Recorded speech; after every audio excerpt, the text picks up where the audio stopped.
360 communes, il n'y en avait que 120 ou 130 qui étaient accessibles avec des chevaux. Tous les autres, c'est à pied ou à dos de mule. Et pourtant, on a les mêmes témoignages de la pointe de la Giraille au-dessus du Cap jusqu'au Cap Pertusac de Bonifacio en passant par les deux extrêmes. On a les mêmes témoignages, on a cette existence de ces choses-là. Ça diffère à peine, mais c'est les mêmes. Donc il y en a, ils vont voir une procession un peu blanche, un peu pas attrapée, des bougies, des trucs bizarres. Il y en a qui vont ressentir quelque chose. Ils vont ressentir quelque chose de vraiment mauvais. Bon. Il y en a qui vont les voir carrément marcher, portant un cercueil et portant des bougies à la main. Et moi, on m'avait appris, quand j'étais petit, mon grand-oncle m'avait dit c'est tout, oui, il dit ben, tu étais votre amour, il m'a livré et un couteau dans la bouche, le couteau, lame en fer, qui blesse les morts. Donc là, du coup, on met le fer pour les blesser s'il a mort. Et donc, dos au mur, les mains bien au fond des poches, pour pas que ça se fasse derrière, et pour ne pas être tenté de prendre le candélabre qui vont nous tendre s'ils nous voient et s'ils ont décidé de venir vers nous. Parce que celui qui va vous le tendre, le candélabre, ce n'est pas un monstre qui va vous faire peur, c'est quelqu'un que vous connaissez peut-être, ou qui va prendre la forme de quelqu'un que vous connaissez, pour que vous preniez ce candélabre. Si vous le prenez, il est dit qu'il va se transformer en bras d'enfant et qu'après on ne peut plus se l'enlever. Il y a évidemment une prière qui l'enlève, une implantation, mais il paraît que c'est une difficulté terrible. Il faut aller voir plusieurs personnes, et en général ça ne marche pas parce que c'est trop tard. Et si vous prenez ce cierge, eh bien, vous ne le savez pas encore, mais vous faites déjà partie de la procession. Et entre 3 jours et 1 an, vous avez déjà signé votre arrêt de mort, vous allez mourir. Ce n'est pas parce que vous les avez rencontrés, c'est peut-être parce que, de toute façon, c'était votre destin comme ça qui devait se faire. Et après, on a des lecteurs de ça, qui lisent ça très précisément.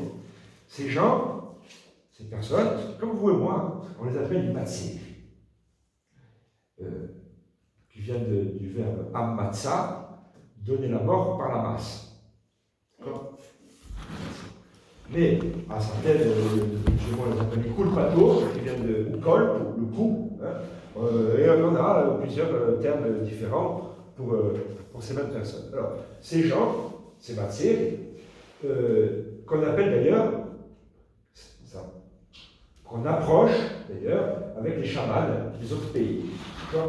Et c'est que des personnes, évidemment, ça ne peut arriver que direct dans des endroits qui sont proches de la nature, qui sont dans la nature.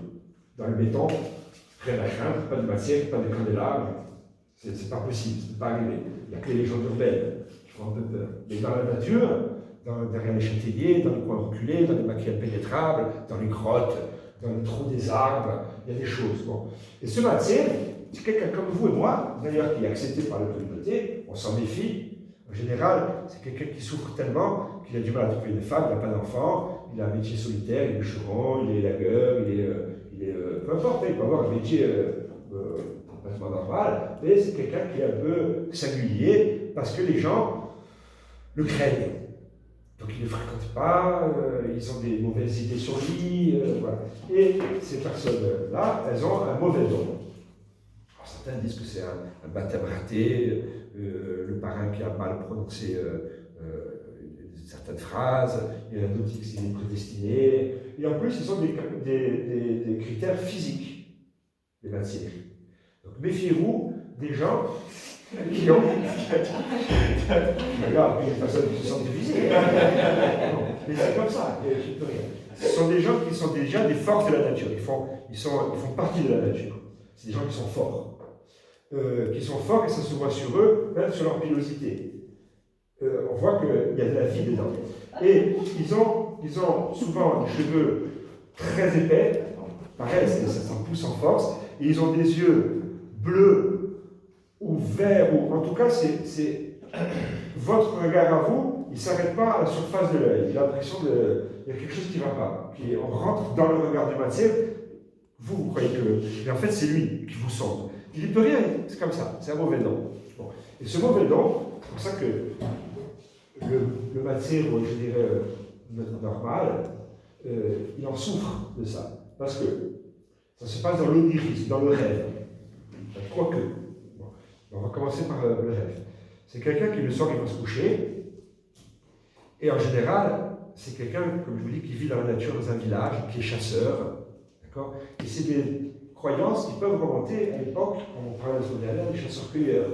On chassait des rats, on chassait l'animal, on chassait le gibier, la bête sauvage, on était en confrontation directe avec cet animal. Bon. Quand il va se coucher, il rêve qu'il se lève, qu'il s'habille et qu'il va à la chasse. Il sort de chez lui, il emprunte des chemins qu'il connaît par cœur, évidemment, parce qu'il connaît son environnement, son lieu. Et à un moment donné, c'est toujours pareil, c'est immuable, en tout cas dans leur récit, de leur témoignage, il trouve une arme, c'est tout le temps la même. En tout cas, celle qui lui est attribuée à lui, c'est tout le temps la même. Souvent, c'est Amatz. Amatz, donc c'est de la masse, et ce serait souvent une souche de bruyère. Vous avez vu, c'est profond dans la terre, c'est large, et après on a la racine qui remonte. Bon, c'est souvent ça. Mais ça peut être aussi une hache en pierre. Tiens, bizarre, c'est ce qu'on utilisait avant. Un couteau, un stylet, un fusil. Quoique les fusils, c'est quand même assez rare. Aussi fou que cela puisse paraître, dans les témoignages des récits, c'est assez rare. Des bâtons. Bon. Donc ils prennent cette arme, ils continuent à marcher, et là ils voient le gibier, qui peut être un sanglier, qui peut être un lièvre, un animal sauvage en tout cas. Mouflon, lièvre, sanglier, c'est tout, un cerf, une biche, un mouflon peut-être aussi. Et il tue cet animal. Il le tue, il vit son rêve. C'est pas lui qui dit, je vais te tuer. Il vit son rêve. Il se voit tuer cet animal. Et quand il prend la bête pour la prendre, il voit le visage de quelqu'un de sa communauté. Voilà. Il voit le visage, clairement, très clairement. Et il sait qu'entre 3 jours et 1 an, la personne qu'il a vue, elle est pas sera. Donc les gens, et il ne le dit pas aux gens. Il en souffre secret, mais les gens ils savent que c'est un Matsero. Donc ils évitent de lui parler, pour pas qu'ils disent oh hier j'ai fait un rêve. C'est conscientiel. Donc, et puis évidemment, comme ce sont des gens normaux, c'est-à-dire qui naissent, les pères et les mères, qui vivent dans les villages, qui boivent des coups, qui mangent, qui jouent aux cartes avec vous, eh bien, ce sont simplement des hommes. Il y a des hommes qui sont bons et des hommes qui sont moins bons. Donc il y en a qui en souffrent, qui en ont peur, qui ne dorment pas, qui ne veulent pas aller se coucher, et l'autre, ils aiment. Ils aiment. Ils se disent, j'ai sommeil, je vais me coucher, et tiens, qui on va voir ce soir? C'est des hommes, donc il y en a, voilà. Mais souvent, ils en souffrent. Et en même temps, oui. Comment ça s'écrit Matsero? Matsero. Ah, pardon. Je vous donnerai un peu de bibliographie. Merci. Alors en général, le Matsero est un homme. Ah. Le Matsero est un homme. Donc il a ce pouvoir de donner la mort, enfin de la contempler ou de la subir, peu importe, en tout cas, la personne qui voit est cuite. Mais d'un autre côté, c'est pour ça qu'on parle d'équilibre du cosmos, ce Matsero, il n'a pas besoin d'apprendre les prières et les incantations pour la guérison. Il sait guérir. Il sait guérir les vers des troupeaux, il sait vous enlever le mauvais œil, il sait enlever l'insolation à un gosse qui a trop pris le soleil. Donc, lui, dans sa vie réelle de tous les jours, il est là pour le bien. Il veut aider parce que la nuit, il tue. Donc, il y a cet équilibre qui régit l'équilibre, l'harmonie du cosmos. Donc, je prends mais je donne en même temps. Voilà. Après, oui. Il tue malgré lui. Il tue complètement malgré lui. C'est pas lui qui choisit. C'est pas lui qui fait. C'est pas lui. Moi, le prochain mort, c'est pas lui qui tue. C'est pas lui qui tue. Lui, il ne fait que subir son rêve. C'est lui dans le rêve. Voilà, c'est un messager. Voilà. Oui, on l'appelle le messager de la mort. Et pire, parce que certains, quand ils se réveillent le matin, eh bien, sur les mandelles, il y a la boue sur les chaussures de chasse. D'autres, ils ont trouvé du maquis, donc en plus de ça, ce qui est complètement possible, ils font des crimes de somnambulisme où ils sortent vraiment dehors. Donc ils peuvent leur arriver quelque chose. Bon. En tout cas, il y a des témoignages. Je vous donnerai la bibliographie pour alimenter un peu tout ça. Voilà. Ce sont des gens qui fréquentent la mort quotidiennement, puisque certains, ils mangent avec eux, à table. Il dit que dans son rêve, il y a des repas où son grand-père, qui vient l'initier, et qui lui dit le chien que tu as perdu ou qui est mort, et qui vient tourner autour de la maison, c'est moi. Donc tu m'ouvres, tu me donnes à manger, et je te guiderai. Et il y a une espèce de relation, toujours avec la nature, hein, donc avec l'animal, c'est peut-être aussi un autre animal. Donc, qu'on retrouve chez le chaman. Il est connecté avec l'esprit des morts, réincarné dans les animaux. Moi, ma grand-mère, ma propre grand-mère, elle m'a raconté des choses à Tsons. Un jour, il y avait un soir de tempête. Je ne sais pas si c'était le 1er novembre, je ne pense pas, mais c'était un soir d'hiver, un soir de tempête. Il y avait deux chiens qui tournaient autour dans le quartier. Ouh, ils sont allés à la mort, ils sont allés à la mort.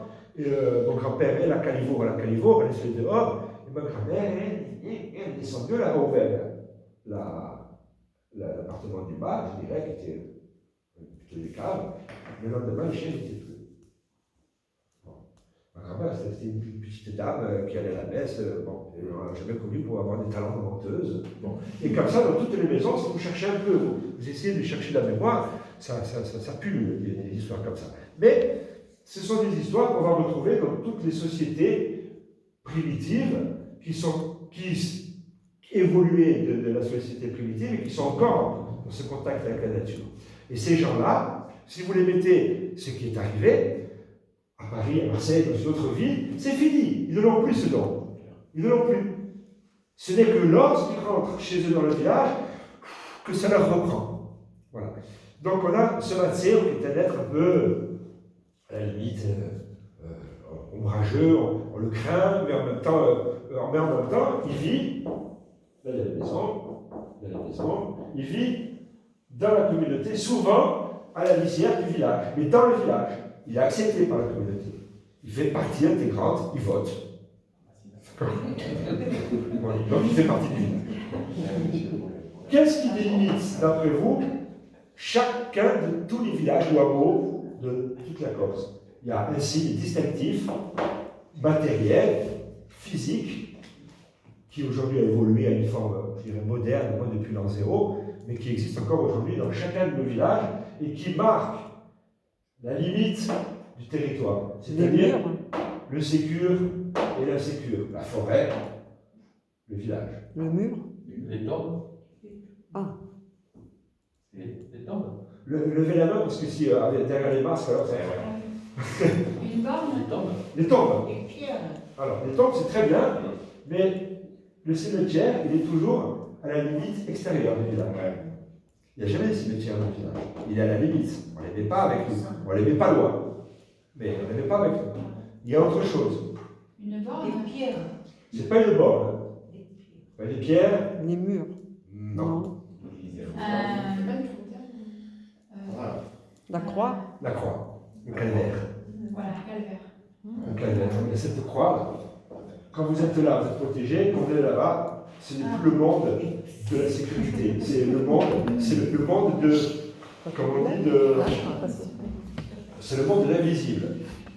Des choses qui existent, mais on sait qu'elles existent, on est patient, on ne sait pas, on nous a dit, on ne nous a pas dit, mais en tout cas on se méfie. D'accord ? D'ailleurs, ce calvaire, il a été positionné en plus avec les 4 points cardinaux. Si un jour vous vous perdez, vous voyez cette croix, vous avez votre nord, sud, est, ouest. Voilà. Ça aussi, c'est bon, peut-être bon à savoir. Et tout ce qui est autour, donc, c'est dangereux. Après, donc voilà, la première limite, c'est la fenêtre et la porte. C'est la première limite, celle de notre maison. Après, il y a la deuxième limite, celle de l'intérieur du village, celle de l'extérieur du village. Et là, il y a des êtres qui sont pires que les Matsir. Et puis c'est Une madone. donc déjà, il y a la procession, hein. Les Par fantômes. contre, eux, ils rentrent dans le village, hein. Ils n'ont pas peur, hein, mais ils viennent de l'extérieur. Astria, ou Astrega, on dit dans le nord, la sorcière. Ah. La sorcière, pareil, c'est quelqu'un comme nous, même les cavaliers, qui a fait le mal au cheval, et qui a fait vraiment du mal. Il y a des histoires de stries un peu partout, et il y en a qui avaient la peste, elles voulaient rentrer dans les villages pour donner la peste aux autres. Hein. Il y en a d'autres qui ont maudit des familles où les descendants de ces familles ont eu des accidents horribles ailleurs, sur le continent, pendant la guerre, tout ça parce qu'elles avaient été damnées par la sorcière. Donc la sorcière, elle n'est absolument pas tolérée dans le village, elle en a été d'ailleurs chassée. Un coup de bâton, un coup de pierre, on l'a chassée. Donc elle peut vivre dans un trou d'arbre, elle peut vivre dans un abri sous roche préhistorique. Bon. Par contre, c'est forcément une femme, alors que le magicien. On y est. On commence à comprendre. Bon, allez, on va parler de la troisième Ça vient catégorie. depuis la nuit des temps. C'est inscrit comme ça dans l'histoire. Mais ça peut pas être les strikes, ça peut être c'est forcément des femmes mauvais. Ça peut pas être une guérisseuse ou. C'est pas une sorcière blanche, c'est vraiment la sorcière. C'est Astria, Astrega. La mauvaise. Il existe aussi Oustrigone, mais c'est plus rare. Et comment on les L'homme sorcière, c'est plus rare. C'est le sorcier. C'est le sorcier. Non, le sorcier, c'est le maté. Ah, Si on doit parler de sorcier dans sa définition noble, c'est-à-dire qu'il va apporter la guérison, tout ça, c'est le maté, même s'il donne la mort. Astria, elle est mauvaise. Elle s'écrit comment? Astria. J'ai que le nom. Ah, d'accord, d'accord. Merci. Astria. Au début, t'es bouché. Et dans le nord, on dit Astrea. D'ailleurs, aujourd'hui, les jeunes, quand ils utilisent le franc corse, ils disent Pou qui strègue, celle-là. Oh, qui strègue, quelle sorcière. Et aussi la stragne. Mais la stragne, elle est juste stragne. Ouais, d'accord. La stragne, la sorcière est stragne, mais les stragnes, elles ne sont pas toutes sorcières. Voilà. Et après, une troisième catégorie de personnes qui, elles, sont essentiellement des femmes et à minima des hommes, c'est les Zignados. Ah, si. Un Zignado. Et après, on essaiera de moderniser le truc en vous parlant de gens vivants, qui existent encore aujourd'hui. Et pareil pour ça. Un Zignado, C'est celle qui signe. elle signe. Elle a appris, depuis la préhistoire peut-être, à un moment précis, une fenêtre temporelle qui va s'ouvrir, extrêmement précise, qui va dépendre aussi des villages, mais en général, en grande règle générale, c'est la nuit de Noël. Que cette fenêtre spatio-temporelle va s'ouvrir entre le divin, le connu, l'inconnu, les morts, les vivants, voilà. Et c'est là qu'on va se transmettre les incantations magiques. Il y en a, c'est entre le 1er et le 12e coup de minuit du clocher. On vous transmet la prière. C'est très court. C'est très court. Il y a 4 lignes. Même des fois, ça intercède. C'est très court. Si vous n'avez absolument pas le droit de l'écrire, si vous la retenez, c'est bien. Si vous ne la retenez pas, c'est cuit. C'est cuit. C'est là qu'on transmet la prière du feu. Oui, bien sûr. Bien sûr. Bien sûr. C'est cuit. Dans d'autres, chez moi, à Tsons, on dit que c'est possible entre le 24 au soir et le 31. Fenêtre beaucoup plus long. Il y en a qui disent que c'est la nuit, avant minuit, à minuit pile. Bon, bref, ça se fait avec des moments précis de partout. Et là, on apprend en général 7 prières. 7, aussi un chiffre symbolique. Je ne me rappelle plus de tout ça. Mais évidemment, la première, c'est l'occhio, le mauvais œil. Le mauvais œil, il y en a plusieurs. Il y a le mauvais œil qui est donné sans intention de le donner. Il y a le mauvais œil qui est donné avec intention de le donner. Et il y a le mauvais œil qui est donné par les morts. Alors celui-là, pour se le faire enlever, c'est très très difficile. Donc il y a 7 prières. Un, c'est l'occhio. L'occhio, vous pouvez avoir des symptômes de l'occhio, c'est les maux de tête, la guille. Quand par exemple vous avez des petites périodes, ça commence le matin par j'ai oublié les clés à la maison. Elles sont les clés, vous cherchez les clés, voilà. Vous trouvez les clés, vous rentrez, juste avant de rentrer dans la voiture, vous glissez, vous tapez, super cool. Et ça va durer, c'est empirique, vous avez des périodes, vous avez tout le temps la malchance. Après, vous rentrez le soir, c'est le week-end, le samedi matin, vous prenez la fièvre, c'est le week-end au lit. Ça arrive. S'il y a les maux de tête, il y a de fortes chances que vous ayez l'œil. Il s'enlève, hein. Il s'enlève. Il s'enlève, ça dépend qui vous l'aide. Alors, l'œil, c'est celui qui voit. D'accord? Donc il voit souvent pour protéger, mais aussi pour faire mal, mais aussi pour envier. Parce que quand on voit quelque chose que on n'aimerait rien voir, ou qu'on voit le bonheur de chez quelqu'un, même évidemment sans intention de la donner, eh bien, on peut mettre le mauvais œil à quelqu'un sans le vouloir. Surtout aux êtres naïfs et fragiles, comme les enfants. C'est pour ça que si vous voyez le maire corse promener sa poussette, que vous dites « Oh, comme il est beau, le petit », et que derrière vous ne rajoutez pas « Qui dit vous avez ?» Qui dit vous vous allez vous prendre le corps de la mère, ou alors elle va faire semblant de sentir un peu de salive. La salive aussi symbolique, la guérison, se prévenir, tout ça. Donc on rajoute des petites phrases qui vont éviter d'attiser ce qu'on ne pourrait plus gérer après. Donc, oh, qu'il est beau, que Dieu bénisse, il va bien, qu'il est beau, qu'il soit gardé, tout ça. Il y a ces choses-là. Donc il y a la brûlure, le feu. Il y a le feu. Le feu, écoutez, vous y croyez ou vous n'y croyez pas. Moi je l'ai appris, j'ai appris les deux. La première, j'ose pas la faire, je l'ai apprise, j'ai bien apprise, j'ose pas la faire. Parce que j'ai discuté avec une vieille, elle m'a dit, là, quand vous faites des choses comme ça, c'est pas si simple. Vous rentrez dans des choses que vous pouvez à un moment donné ne plus maîtriser, ça peut vous retomber dessus. D'ailleurs, quand une vieille dame enlève l'œil à quelqu'un qui l'a vraiment de manière, elle peut se prendre immédiatement, les mots de ce qu'elle vient d'enlever à la personne. Et si vous ne savez pas vous les enlever à vous, c'est vous qui vous le traînez. Mais c'est vrai. Donc, voilà. Mais par contre, le feu, je le fais régulièrement. Déjà, que la personne qui l'enlève, elle peut récupérer. Oui. Et on parle pas du feu là. Non. Non. On On parle de l'œil. Voilà. toujours de l'œil. Oui, l'œil, voilà, c'est quelque chose que... Bon, et après, c'est comme tout. Plus on pratique, et plus on comprend. Et plus on devient fort. Plus on a la capacité de maîtriser la chose et de se dire, bon, mais quand on ne sait pas, voilà, moi, j'ai pas envie de prendre le risque voilà, donc j'évite. J'ai fait une fois, mais c'est juste pour essayer. Bon. Ça marche. Techniquement, ça marchait. La personne aussi, bon, elle était vraiment... bon. En fait, c'est pareil, c'est des éléments, l'eau, l'huile et la lumière. Hein? On met pas du sel aussi, non? Non. Le blanc, l'eau, l'huile et le feu. C'est des éléments qui sont sur la table. Bon. Et donc, en gros, c'est pas un secret que je ne dévoile aucun secret. Vous faites tomber 3 gouttes d'huile dans de l'eau dans une assiette blanche. Si les gouttes, elles se rejoignent et n'en forment qu'une, vous n'avez pas l'œil. Si, quand vous les mettez, ça s'éclate dans tous les sens, c'est pas bon. Donc il faut faire l'incantation qui va réunir. Il n'y a pas de trucage, hein. Vous le faites, ça se passe comme ça. Bon.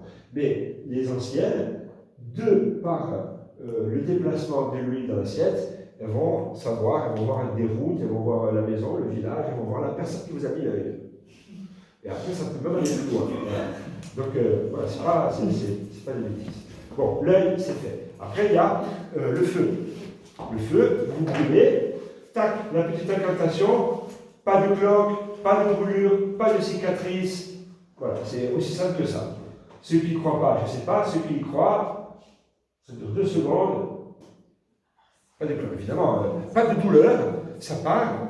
Vous mettez évidemment sous l'eau froide, vous signez, il n'y a pas de cloque, il n'y a pas de. Voilà. Après, il y a l'insolation. L'insolation, je l'ai vu aussi chez quelqu'un. C'est impressionnant. Ça m'a fait peur. Je ne croyais pas. J'étais petit, j'avais 12 ou 13 ans. Le petit se prend une insolation à la rivière, rouge. Eh bien, ma vieille tante, elle avait mis une assiette creuse sur la tête. Eh bien, vous me croyez ou pas, l'eau dans l'assiette, elle bouillait. L'eau bouillait dans l'assiette. Elle lui a enlevé la chaleur qui est montée dans l'eau, qui a chauffé l'eau. Et après, ça se jette. Suivant, ou dans le feu, ou je ne sais plus. L'œil, c'est dans le feu. L'œil, c'est dans le feu. Moi, je le fais avec le verre d'eau à l'envers. Oui. Même sans incantation, ça marche. Ça marche. L'installation. Après, il y a les verres. Les verres. Les verres, pour les enfants et pour les animaux. Ah, Et oui, les petits oui, verres. d'accord. Je ne l'ai pas vu, mais des gens que je connais l'ont vu. À chaque fois que le type il signait, il faisait son signe, eh bien, plomb, il tombait des pelotes de verre des animaux, hein. Je ne sais plus que c'était des brebis ou quoi. À chaque fois qu'il faisait ça, plomb, ça tombait. Ça marche aussi pour les enfants. Après, il y a les morsures des serpents, araignées, tous les trucs un peu bizarres qui peuvent faire mal, piqûres de guêpes, tout ça. Et après, il y en a deux autres, je ne sais plus. Il y a des choses qui sont plus utilisées. Je crois qu'il y a les cafards, pour éloigner les cafards, pour les faire disparaître. Et après, il y en a une autre. Enfin, souvent on dit l'œil, mais il n'y a pas que l'œil. Ça fait partie, il y a 7 prières qui sont voilà. Et ça se transmet en général de mère, de grand-mère en mère, de mère en fille. Voilà. Mais les hommes peuvent très bien, vu que c'est une transmission, avant, c'était un travail qui était plutôt donné aux femmes, mais maintenant, les hommes aussi peuvent bénéficier de la transmission de cette prière. Bon, là, on parle de Noël, on a quitté le mois de novembre et tout, mais en tout cas, ces matières et tout ça, c'est vraiment dans la nuit du 1er au 2. Voilà. Il faut éviter d'aller voir. Donc, oui. Comment elle s'appelle cette nuit en Corse? Voilà, la fête des morts. I morti. La festa dei morti.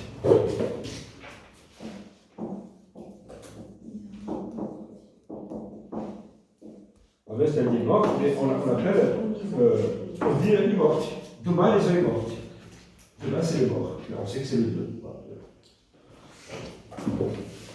Et les spécialités culinaires, chacune a la sienne. Donc à Bonifacio, on fait le plat des morts, pas des mômes. Hein.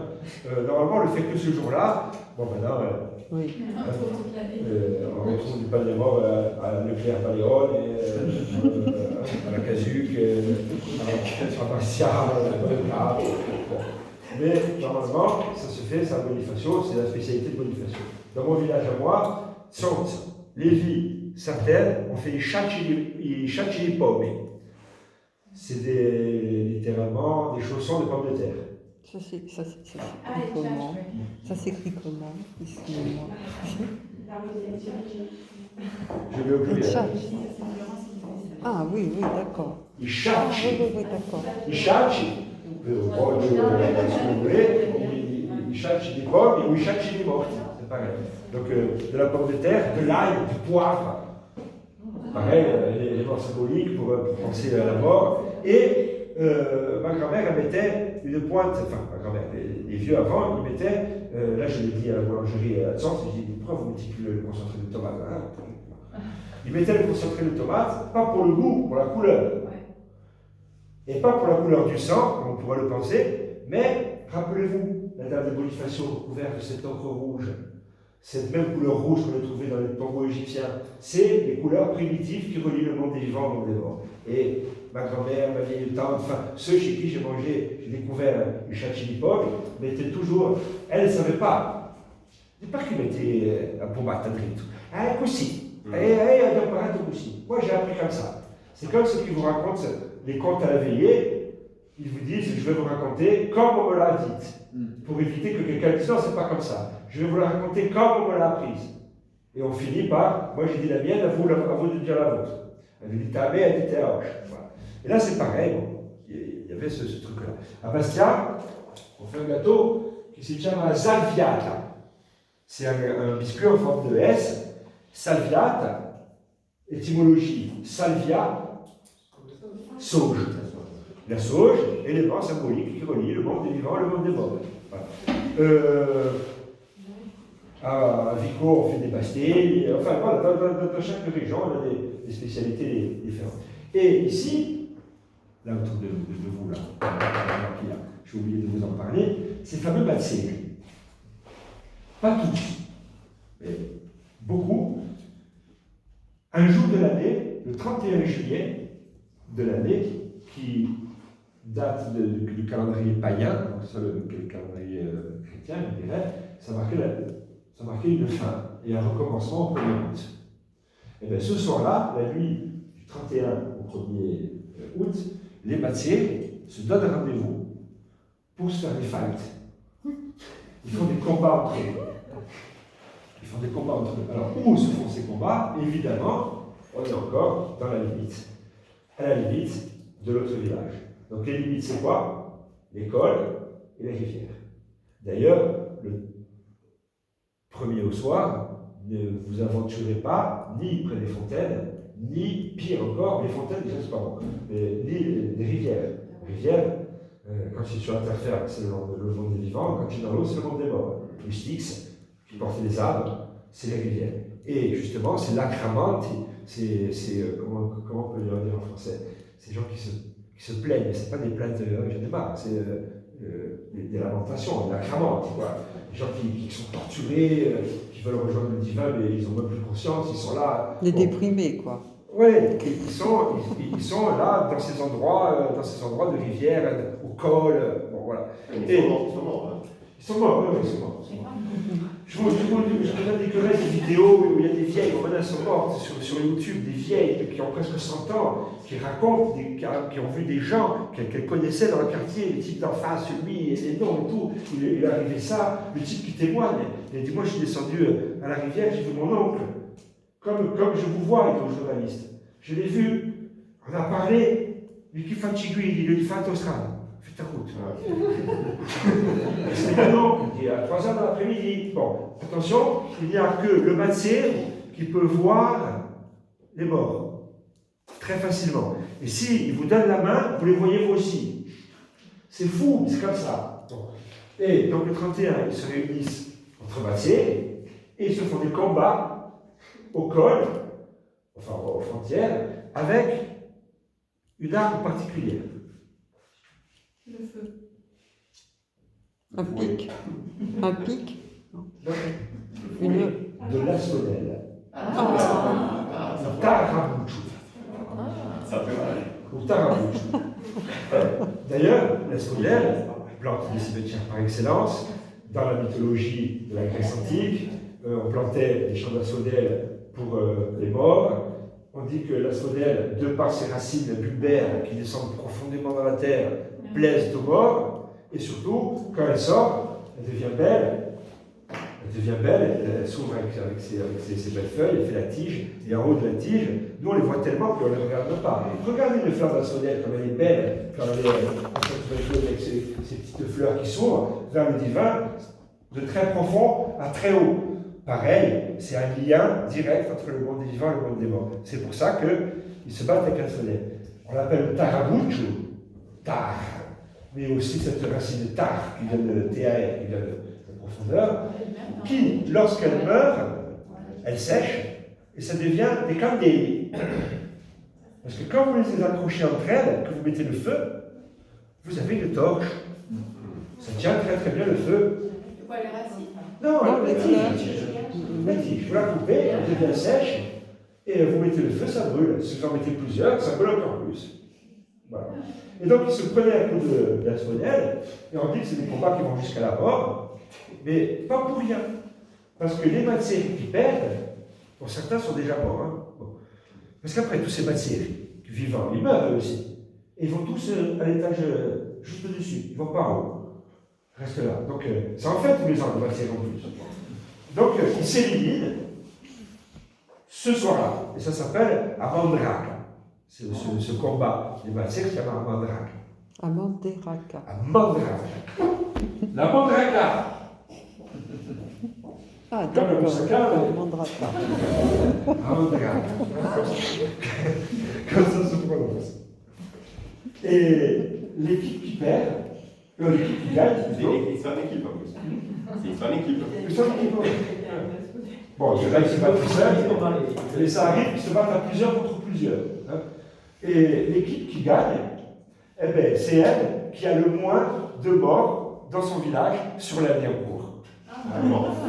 Ils se battent pour le bien de leur communauté. Parce qu'ils font du mal sans le vouloir, donc là, ils vont se battre pour que, tiens, que ça soit chez toi, mieux vaut chez toi que chez nous.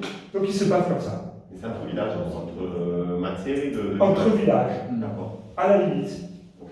à la limite des deux, toujours à la limite. Donc, des fois c'est sur le haut d'un rocher, des fois c'est sur un rocher près d'une rivière. Voilà, c'est comme ça. D'ailleurs, il y a une très très belle exposition en ce moment à Lévis, justement sur la mort, avec les matières et tout ça. Je ne sais pas jusqu'à quand elle va durer, c'est une expo temporaire, mais qui est très intéressante. Et donc ça, c'est le 31 juillet. Qui se Cette- bat. Ce combat-là, c'est le 31 juillet. Et quel rapport avec le loup d'Aredo alors? Le loup d'Aredo, c'est tout simplement, ça n'existe qu'à Porto Vecchio, c'est un peu comme un roi carnaval, mais c'était à l'époque, jusque dans les années 60, où Porto Vecchio était complètement insalubre à cause de la chaleur et surtout de la malaria et du paludisme. Et le fait de brûler, justement, le 31 juillet, qui est le mois le plus chaud de l'année, encore, ça s'appelle le loup d'Aredo, parce que au mese di ludo, c'est juillet. Et on dit caldamone di ludo, caldamone des Olarenses, qui commence le 10 juillet jusqu'à la fin juillet. Et c'est des trucs qui fait très très chaud, l'homme ne peut pas travailler, s'il est en bas à Porto Vecchio, il meurt parce qu'il se fait piquer par les moustiques, l'eau elle est tarie, elle n'est pas bonne, donc il est obligé d'aller à l'ospedale, ospedale, qui veut dire l'hôpital, parce que c'est le village au-dessus de Porto Vecchio, parce qu'au-dessus de 500 mètres, avant, parce que maintenant il monte pas de sens, ça, mais bon, pas comme en bas, mais il monte quand même, mais au-dessus de 500 mètres, il n'y a pas de moustiques. Donc l'homme reprenait vie, reprenait des couleurs, il guérissait, ça allait. Donc il se déplaçait. Mais pour exorciser ce mal, on brûlait au loup d'Aredo pour dire voilà, c'est fini. Vous savez qu'à partir du 15 août, normalement il pleut. Donc voilà, c'est pour exorciser ce mal qui existe, donc on le brûle pour s'en débarrasser. Et alors, je connais quelqu'un qui était mon instituteur quand j'étais petit. Aujourd'hui, il travaille encore, il travaille au CRDP de Corse, au CNDP, quelqu'un qui a une soixantaine d'années, chanteur de Eugène Caron, érudit, écrivain, poète, il écrit des chansons. Donc c'est quelqu'un qui est c'est pas un illuminé qui descend du village. Bon, c'est vraiment quelqu'un de. Il a des femmes et des enfants.